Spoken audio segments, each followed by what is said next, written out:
আজকে সকাল সকাল মায়ের রান্নাঘরে ঢুকে পড়লাম মেয়ের পছন্দের বা বাড়ির সকলের পছন্দের রান্না করতে। সেটা হচ্ছে চিকেন চাপ। তো এখানে দেখো চিকেনের পিসগুলোকে আমি এখানে পেঁয়াজ, আদা, রসুন, দই, কাজু বাদাম, পোস্ত, মগজ বাটা, চাপ মশলা, নুন, হলুদ, ধনে জিরে গুঁড়ো সমস্ত দিয়ে সারা রাত ম্যারিনেট করে রেখে দিয়েছি।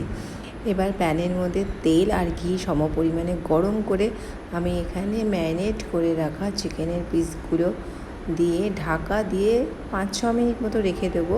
তো চিকেন থেকে মশলাগুলো রিলিজ হবে আর অল্প জলও রিলিজ হবে তার জন্য। তো এখানে ডিটেলস যে মশলাটা আছে সেটা আমি ডেসক্রিপশন বক্সে দিয়ে দেবো।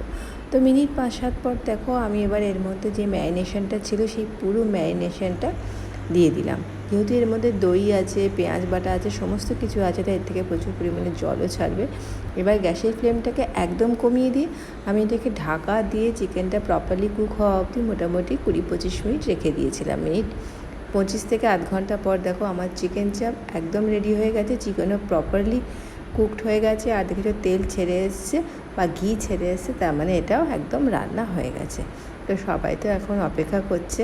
তো প্রথম পাতে একটুখানি মা কলমি শাক ভাজা করেছিল, যেটা আমার ভীষণ প্রিয়। কলকাতায় আসলে আমি অবশ্যই কলমি শাক ভাজাটা খাবো, আর মায়ের হাতে তো অতুলনীয়। তো প্রথম পাতে ভাত দিয়ে একটু কলমি শাক ভাজা খেয়ে তো চলে এসেছি। আমরা সবাই এবার চিকেন চাপটা খেতে মিঠি তেলে রুটি দিয়ে খাবে, কারণ মিঠি রুটি দিয়ে খেতেই পছন্দ করে। আর এখানে আমরা নিয়ে নিয়েছি বাসন্তী পোলাওয়ের সাথে চিকেন চাপ, যেটা জাস্ট অসাধারণ খেতে হয়েছিল। মানে আমি নিজে বানিয়েছি বলে বলছি না, জাস্ট অসাধারণ। তোমরা যদি এই রেসিপিটা ফলো করে ঘরে বানাও তাহলে তো জাস্ট অসাধারণ হবে। কোনো প্রয়োজন নেই বাইরে থেকে এক গাদা দাম দিয়ে চিকেন চাপ খাওয়া। এরকম লেগ পিস নিয়ে নেবে, দেখো যে ইউ শেপের যে লেগ পিসটা থাকে এরকম নিয়ে নেবে। জাস্ট তোমার মনে হবে কি যে তুমি বাইরে থেকে এনেই খাওয়াচ্ছ।